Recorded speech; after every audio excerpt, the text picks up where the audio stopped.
a justiça e o juízo de Deus. Justiça e juízo são a base do teu trono. Misericórdia e verdade irão adiante do teu rosto. Salmos 89:14. Desde os tempos eternos, Deus estabeleceu todas as coisas debaixo de leis, debaixo de um juízo, de uma responsabilidade de um julgamento celestial, debaixo do governo superior dos céus, de onde ele domina, julga e reina sobre tudo através da justiça. O homem, ao ser criado, como todos os seres celestiais e outras raças ascendidas de universos superexistentes, recebeu um coração, um intelecto racional e uma consciência própria, com poder de perceber, sentir, interpretar e julgar livremente. Deus é magnífico, e ele deu o dom da vida a tudo, e a todos os seres que criou. A vida é o sopro e uma pequena cópia, uma centelha do ser de Deus, livre e independente, em questão de consciência e poder de julgar autonomamente. Certamente não com o mesmo poder e grandeza do Criador, mas com as mesmas faculdades pessoais do seu eterno ser,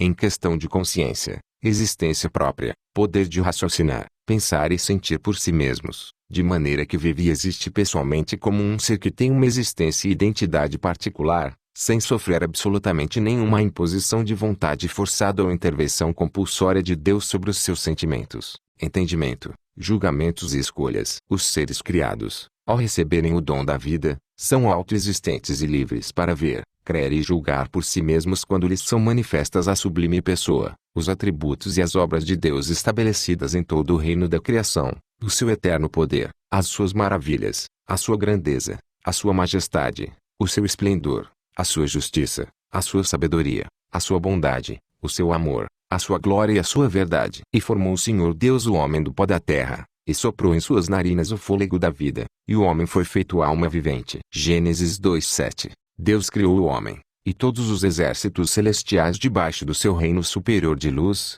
e lhes deu o dom da vida, pelo qual se movem, vivem e existem. O homem, no princípio, recebeu a vida, e as raças celestiais ascendidas e os anjos também o receberam, com a mesma liberdade de ver, interpretar, crer, perceber e de julgar pela própria razão. Deus é bom, magnífico e grandioso, cheio de graça e amor, e tendo concedido o dom da vida a toda criatura a quem ele formou, pelo sopro da sua boca, lhes deu consciência própria, um coração e uma livre existência, e ele quer ser crido, reconhecido e amado com a mais absoluta liberdade da parte daqueles a quem ele outorgou seu dom extraordinário. Cada ser que vive e existe é como uma pequena cópia da própria vida, do ser e da existência do bendito Pai Todo-Poderoso, mesmo que, evidentemente, não com o mesmo poder, transcendência e grandeza dele, porque ele é o próprio Criador da vida, e ele vive, existe e tem poder eternamente acima de tudo, e de tudo o que aí se explica. Ele é o Deus único e verdadeiro, o arquiteto da luz,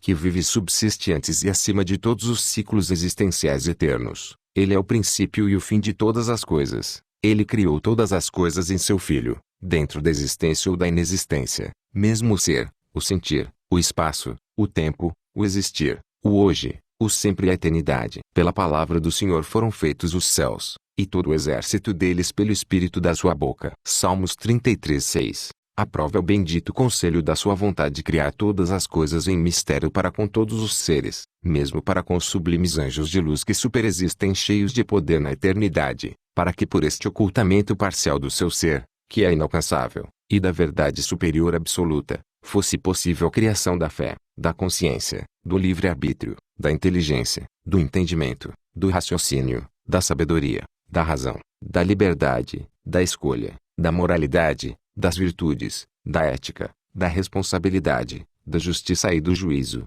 de maneira que o seu eterno ser, a plena e absoluta verdade superior, num plano maior, é inalcançável, insondável e inatingível, mesmo por anjos e seres superiores de luz, para que se instituísse o valor supremo da fé e da justiça divina, que vem pela fé na palavra e nas manifestações das obras de Deus, nos céus e na terra. Desta maneira, porque aprove a sua sábia vontade, desde o princípio, ele só pode, quer e se deixa ser conhecido primeiramente através da fé, quando ele se revela em mistério pela proclamação da sua palavra, das suas leis, pelas obras da criação e pela execução dos seus magníficos juízos e atos de justiça através dos séculos, mesmo entre seres celestiais. Ele criou todas as coisas pela fé, através do decreto da sua palavra, que é Cristo, o Filho, mesmo os universos e mundos de luz ascendidos, raças de outros reinos existenciais paralelos da criação, famílias celestiais que prevaleceram na fé e não caíram como Adão, e instituiu todas as coisas de maneira que o valor da fé e da justiça fosse estabelecido como princípio primordial para o julgamento de todos os seres criados. Pela fé entendemos que os mundos pela palavra de Deus foram criados, de maneira que aquilo que se vê não foi feito do que é aparente.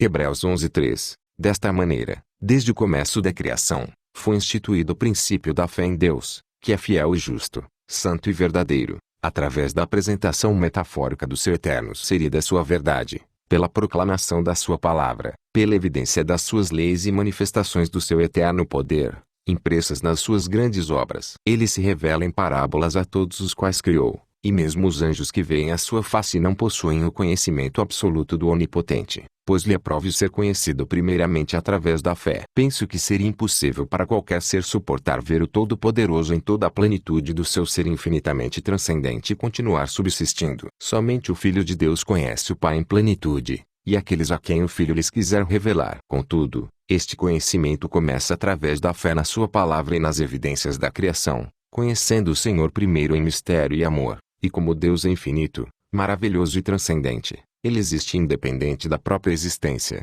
nos foi ordenado para que conheçamos, e prossigamos em conhecer o Senhor. Oséias 6:3. Por meio de uma criação que foi feita pela fé e existe debaixo da fé no bendito e todo-poderoso Pai Supremo, vem a existência da consciência, da responsabilidade, do juízo e da justiça de Deus sobre todos, pois ele, que criou tudo em mistério, contudo se revela, se apresenta e se mostra claramente a todos pela sua palavra, pela majestade das suas obras criadas e pelos seus poderosos e justos atos de julgamento através dos tempos em todos os reinos do seu domínio. Ó Senhor, quão variadas são as tuas obras! Todas as coisas fizeste com sabedoria, cheia está a terra das tuas riquezas. Salmos 104:24. Tendo sido instituída a fé, e tendo sido plenamente manifestada a justiça de Deus para com todos, sem discriminação, cria-se a consciência em cada ser que vive e respira, e a responsabilidade por suas ações, e o senso de juízo, sendo-lhes dado o livre direito de crer ou não crer no Criador, de aceitar ou recusar as evidências do seu divino poder,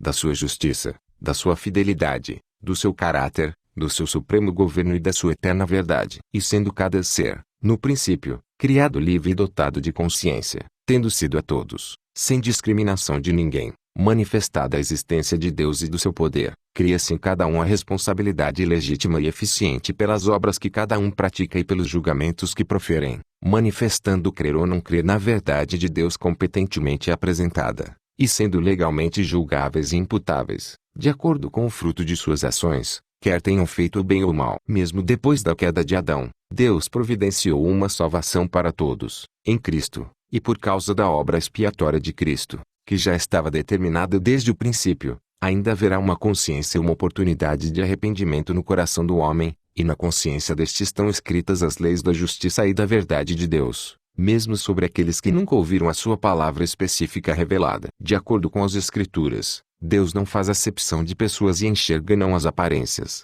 mas o interior do coração e sabe os pensamentos e intenções escondidos de todos. Mesmo o mínimo e mais limitado de todos os homens possui uma consciência, e pode perfeitamente decidir em crer ou não crer na verdade do eterno Pai da Justiça, pois ele conhece a condição de cada um, e mesmo o mais aflito e oprimido coração pode crer e clamar, dentro dele, pelo Criador. Os quais mostram a obra da lei escrita em seus corações, testificando juntamente a sua consciência, e os seus pensamentos, quer acusando-os, quer defendendo-os, no dia em que Deus há de julgar os segredos dos homens, por Jesus Cristo, segundo o meu Evangelho.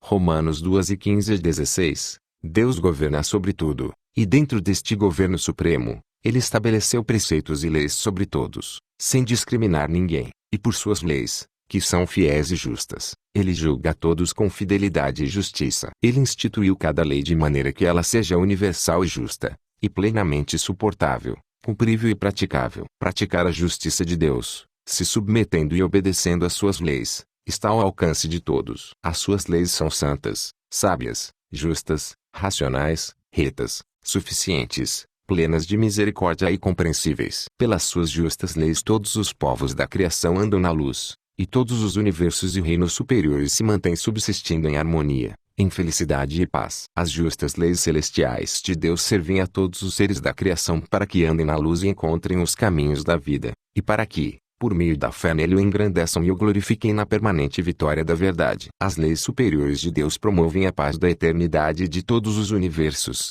promovem a sua glória e a sua excelsa justiça. Todas as famílias e exércitos de povos celestiais da criação dão testemunho de que as leis de Deus são verdadeiras, fiéis e justas, e dignas de serem obedecidas para sempre, pois promovem a vida e a paz, e refletem o fiel caráter, a glória, a justiça e o juízo do Criador entre todos aqueles que nele creem e são chamados pelo seu nome, que é bendito eternamente. A lei do Senhor é perfeita, e refrigera a alma, o testemunho do Senhor é fiel, e dá sabedoria aos simples. Salmos 19:7. O pecado é a transgressão da lei de Deus, que é justa. Trata-se de um deliberado e consciente ato de incredulidade, rebeldia e desprezo contra a insondável justiça do Eterno Todo-Poderoso. É uma forma proposital, deliberada e consciente de dizer que ele é indigno, desleal e injusto. Em resumo, o pecado é o horror de atribuir iniquidade ao Santo e Onisciente Criador. Praticar o pecado é praticar a mentira, a injustiça e a iniquidade. O homem sempre teve leis para seguir,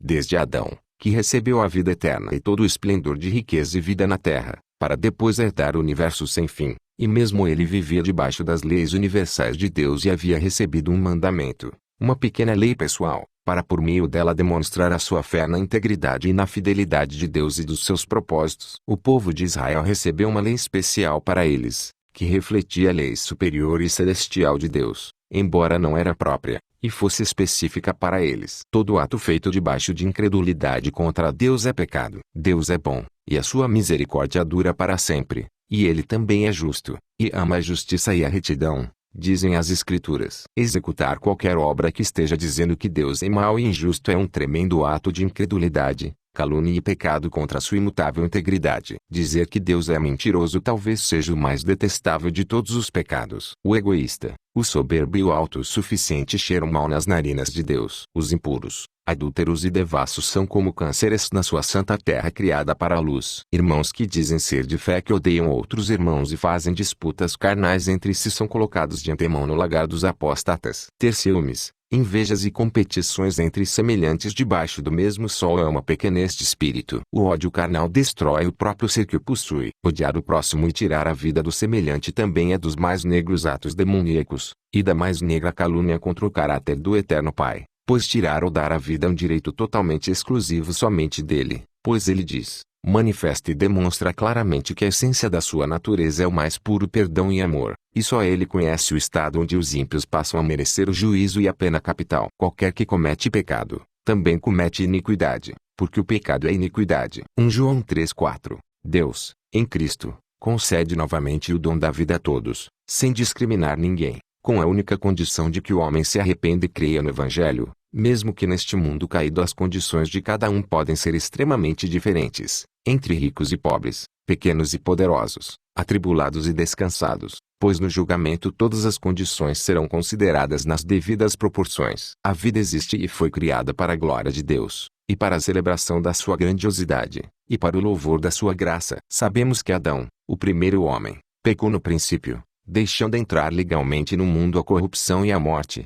mas Deus nos enviou a Jesus seu Filho ao mundo para morrer pelos nossos pecados, estabelecer novamente a justiça de Deus neste mundo e nos dar uma nova oportunidade de arrependimento, de fé e de salvação. Jesus Cristo, o Filho, é chamado de a justiça de Deus. Todo aquele que se arrepender dos seus pecados e crer no seu nome, através da fé, crendo na verdade de Deus, receberá o perdão e dom da vida eterna. Agora a justiça de Deus, sobre este mundo, foi novamente estabelecida em Cristo, para a justificação e salvação de todo aquele que crê. Sem Cristo, este mundo nem sequer ainda teria a possibilidade de escolher entre crer ou não crer em Deus, nem entre escolher entre o bem e o mal, pois, em Adão, este mundo já havia exercido a sua fé, a sua consciência e a sua escolha, de uma forma definitiva, contra o Criador. Jesus Cristo, o Filho, que se fez homem por amor de todos, foi quem conquistou a humanidade de volta para Deus, através do sacrifício da sua vida perfeita e do seu sangue inocente,